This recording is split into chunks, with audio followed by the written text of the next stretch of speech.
انت عارف ايه اللي انت بتعمله ده؟ عارف يعني ايه تكلم واحدة متجوزة وتوهمها بالحب وتعمل معاها علاقة؟ انت عارف ده معناه ايه؟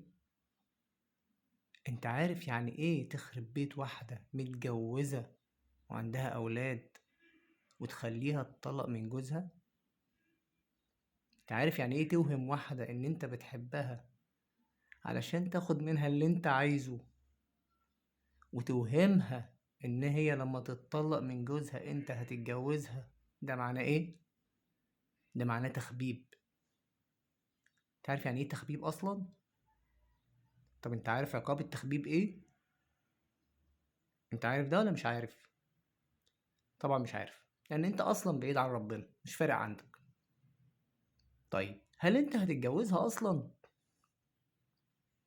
انت عارف كويس قوي ان بنسبة كبيرة جدا انت مش هتتجوزها.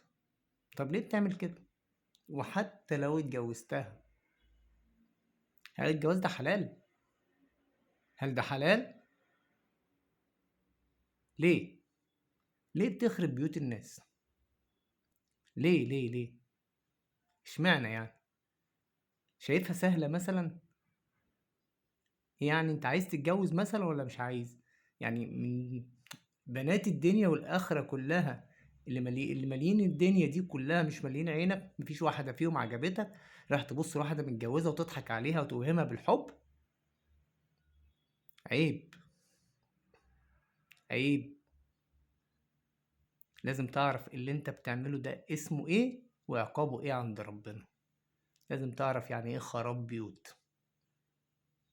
ده اسمه تخبيب. اقرا بقى كده وشوف التخبيب عقابه ايه. ليس منا. انت فاهم يعني ايه الجملة دي اصلا؟ ما اعتقدش. اتق الله، عيب كده.